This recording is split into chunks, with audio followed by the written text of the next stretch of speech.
Bonjour, aujourd'hui je vais installer cette grille d'aération sur la portière latérale de mon camion. Let's go!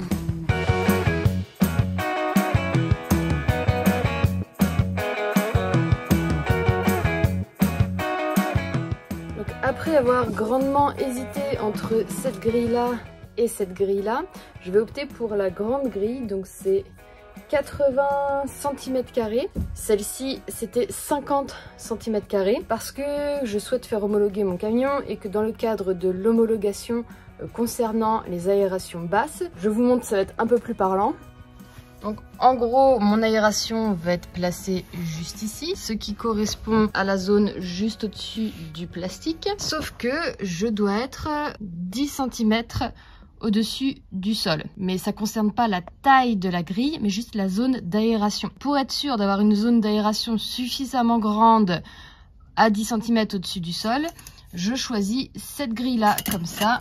Je suis sûre de ne pas être embêtée. Et par ailleurs, je pense qu'une grande grille d'aération, ça ne fera pas de mal parce que bon, entre 1 et 2 personnes plus un chien dans un van à l'année, j'imagine que pour éviter un maximum aussi la condensation, c'est bien d'avoir une bonne aération basse. À noter que je ne vais pas découper toute cette partie-là, je pense découper la moitié. Je vais voir ce qu'ils vont me dire à l'Adréal. Et puis s'ils me disent que c'est pas assez, éventuellement je recouperai. Alors je vais faire un système qui est démontable grâce à des inserts au cas où j'aurais besoin de démonter cette grille pour une raison ou pour une autre. Alors il paraîtrait également que en roulant, ça peut faire rentrer de l'eau ou de la poussière à l'intérieur du van. Je vais bien voir ce que ça va donner. Si jamais c'est le cas, je trouverai un système pour protéger les entrées d'eau et de poussière. Mais bon, pour l'instant, je vais juste placer cette grille et puis on verra bien à l'utilisation ce que ça va donner. J'ai déjà tracé mon gabarit de découpe. Alors le carton dans son entièreté, ça représente la grille. Cette zone-là, en fait, c'est la zone d'ouverture de la grille. Et moi, j'ai découpé uniquement ce que moi, je vais ouvrir. J'ouvre pas tout dans sa globalité. Donc je vais reporter et tracer sur la tôle et puis tout préparer pour la découpe. À noter que je ne me mets pas trop proche du plastique pour avoir quand même de la place pour passer la scie sauteuse. Mais j'essaye de me mettre vraiment au plus bas possible. Bien sûr, je vais aller vérifier que ça correspond bien à la bonne zone. Techniquement, on devrait être pas trop mal. Mais avant toute chose, je nettoie un petit peu la surface sur laquelle je vais venir travailler. Je vais venir utiliser des inserts filetés, donc des M3. D'après mon estimation, un M3, ça irait nickel chrome donc sur la grille. Ça c'est un M3, vous voyez, c'est assez petit. Et donc ça permet de venir placer des petites vis comme celle-ci. C'est vraiment parfaitement ce qu'il me faut. Que je vais venir forer les 4 trous et placer les inserts. Voilà, donc ma zone de découpe juste ici est tracée et j'ai les 4 points où je vais devoir percer. Je vais d'abord percer ce premier trou, voir si je tombe bien juste de l'autre côté. Instant de vérité. 2, 8, 9 et ici il est là. Voyons voir. Bah, je suis où? Je sais pas où je suis. Bon, comme j'ai 32 mm d'Armaflex de l'autre côté de ma portière, je vois pas où je suis ressortie. Donc j'utilise un petit fil de fer des gaines électriques justement pour voir si je ressors au bon endroit. On dirait bien que oui.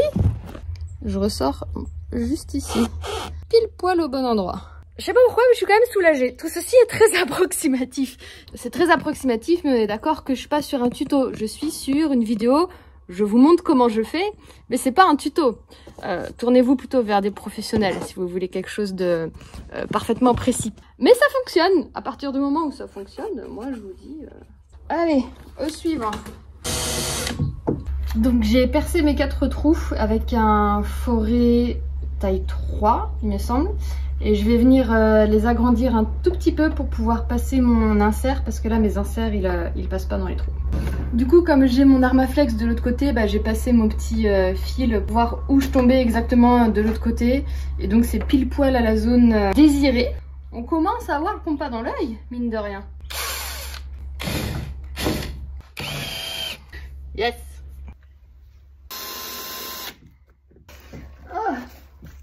Un petit coup de lime, un coup de rustol, on laisse sécher et puis on prépare le support pour la découpe. Donc j'ai percé 4 petits trous, mais je vais venir les agrandir pour avoir de quoi passer ma lame. Et je vais utiliser un forêt étagé pour ça. Alors faut pas prendre trop d'appui pour pas faire un trop gros trou. Mais bon, je pense que je vais gérer ça. Ok, donc dernière vérification que tout est bien. Histoire de pas m'en vouloir de pas avoir fait de dernière vérif. And then it's time to découper.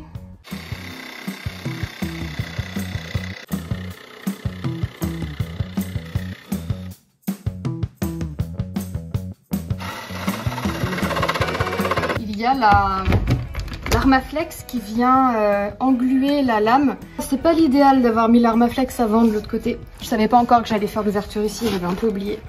Mais l'idéal c'est quand même de pas avoir d'Armaflex de l'autre côté quoi. Ah bah non, ça tombe pas parce que c'est maintenu par l'Armaflex. Attendez. Qui veut une part de gâteau? Au moins on voit que l'Armaflex tient très bien. Hein. Franchement, c'est de la bonne cam. Donc maintenant que j'ai limé tout le tour bien propre, je vais venir appliquer un petit coup de Rustol. Et également, je crois que je vais passer un coup d'aspi parce qu'il y a un petit peu de limaille. J'ai pas trop envie que ça reste dans le camion.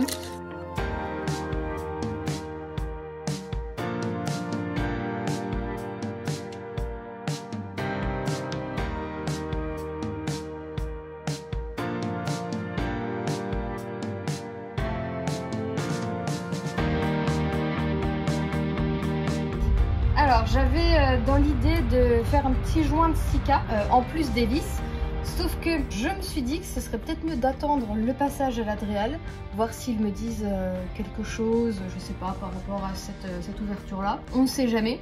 Du coup je mettrai le joint de Sika quand j'aurai passé l'Adréal et qu'il sera homologué, c'est-à-dire dans 28 ans à peu près, quand ce van sera terminé.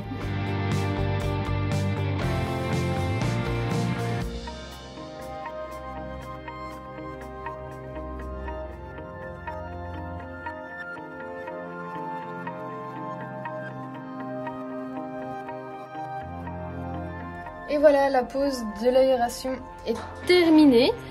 C'est pas compliqué à faire, mais il peut y avoir quand même des petites contraintes techniques quand on utilise des inserts. Je suis plutôt contente du résultat, mais je sais pas, j'ai un peu galéré à devoir jouer entre les vis.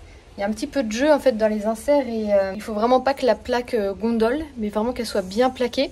Donc c'est mieux si vous êtes deux et qu'il y a une personne qui plaque bien la grille contre la paroi pendant que l'autre vient visser. Je pense que ça permet de faciliter la pose. Donc je n'ai pas fait de joint de silicone, j'attends de passer à l'Adréal pour être sûre que tout soit ok. Peut-être que je me prends un peu trop la tête, mais bon, je préfère me prendre un peu trop la tête plutôt que de devoir démonter quelque chose qui est tout collé au Sika et qui me fasse des traces dégueu sur la carrosserie. On se dit à plus tard après le passage de l'Adréal pour faire un update sur cette grille d'aération. Mais voilà en tout cas pour la pose. J'espère que cette vidéo vous aurait été utile. Encore une fois, c'est pas un tutoriel, hein, mais c'est vraiment, je vous montre juste comment moi j'ai procédé. Si jamais vous avez des informations concernant le passage à l'Adréal, un retour d'expérience à partager en commentaire par rapport à cette histoire d'aération basse, n'hésitez pas à laisser un petit commentaire ou si vous avez tout autre tips à nous partager. Et puis moi je vous souhaite une bonne journée, une bonne soirée, peu importe à quel moment de la journée vous êtes. Et avec Ryu, qu'on vous dit à très bientôt dans une prochaine vidéo. Ciao!